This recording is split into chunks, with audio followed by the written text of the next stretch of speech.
But first, are we on the brink of an arms race in the Middle East? Fears that Iran's neighbors are racing to get hands on their own nukes because of this Iranian deal. But Dwayne Claridge, founding director of the CIA's Counterterrorism Center, has some shocking things to say about what's really going on in the Middle East. Mr. Claridge, you're on the phone. Good to talk to you. Thank you very much for coming in. Now, the president says his Iranian deal will slow down a Middle East arms race, to which you say what?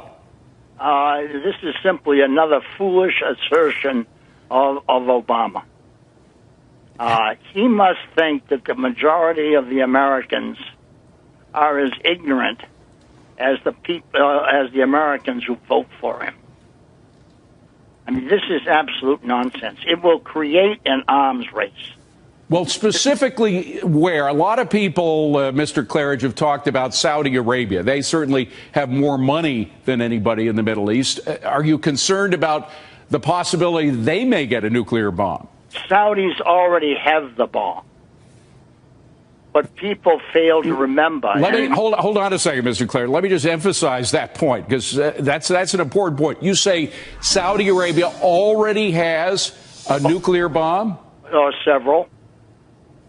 From where did they get it? They don't have a nuclear program, do they? Well, people forget that it was the Saudis who financed the Pakistani bomb. They put billions of dollars into that effort to create that nuclear capability. And in return, of course, they got something. Now, people can argue whether it was dibs on 4 nuclear devices or 7. That's the argument. But no one really in the know argues that they do have access to nuclear weapons. Well, this is extraordinary news, I think, for a lot of Americans, Mr. Claridge. And you do, just for those who don't know your background, you have a very extensive background in the CIA. You still have a lot of contacts in the Middle East. Are these nuclear weapons that you say Saudi Arabia now has, are they in Saudi Arabia, or are they in Pakistan waiting to be shipped to Saudi Arabia, or what? I can't answer that question.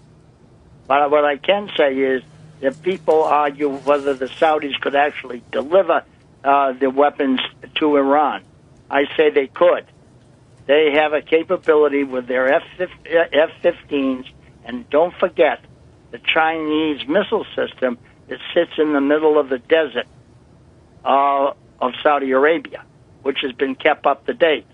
But to really do some damage to Saudi Arabia, the F-15s could easily destroy the oil facilities of Arabistan, Bandar Abbas, and finish that all off. Final question, Mr. Claridge. We're short on time, but is it conceivable that the Saudis may use these nuclear weapons, if they have them, to take out these positions in Iran before the Iranians get a bomb?